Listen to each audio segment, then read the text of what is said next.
Hey guys, another quick overview of one of these great Seiko Sportura Kinetic GMTs. This is the SUN028P1. Basically, if you saw my other review on the GMT Polar Kinetic that I got, the Polar dial, the one I really kind of just fell in love with once I got it on my wrist. I've been looking for it, and I really do find that to be a terrific watch.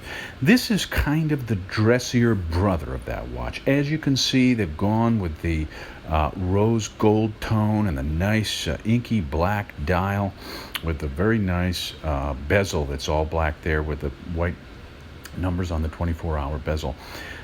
Really kind of a reverse negative version of that other model, but I really do have to admit this is a striking watch, and you can see it has a very nicely done stock calfskin leather strap done by Seiko very nicely. It's perforated on the outside. It's sculpted very nicely. The stitching is excellent. I really did find this one to be very comfortable on the wrist and executed quite nicely. You know, in some Seiko models, even in some of the higher mid-range models, I do sometimes find that their leather straps are lacking, but this particular model has got a excellent strap on it, very well done right out of the box. But you know, I wanted to make mention of it because I really did think it was just very nicely done. You know, it's the same 100-meter water resistance. This has the sapphire crystal. This has the 5M85 caliber movement, the kinetic movement that allows you to charge the lithium battery with the movement of the watch on your wrist, and has a 6-month power reserve. I just thought this one was worth mentioning. I hadn't seen too much on it. I know that some folks are really interested in the blue model and the polar face style like mine, but this one really is a standout and very nicely done. The kind of thing you can wear out to dinner or to a formal function, and yet you still have a very serious tool watch on your wrist with the 44mm case width.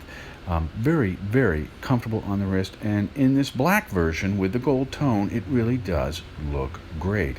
And you can see the gold, of course, also makes its way to the hour markers and the hands with that red GMT hand across that really interesting black dial. Anyway, guys, what do you think about this one? Is this another model you've been looking for?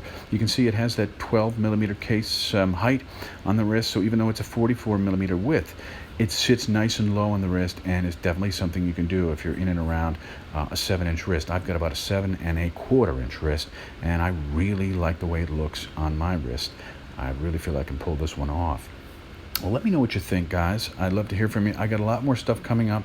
My schedule is starting to open up here in Asia for my business trip, and every time I get a chance to sit down and pull some of the video that I've taken when I've gone out looking for rare Japanese domestic models and special edition Seikos, I do my best to get them up for you.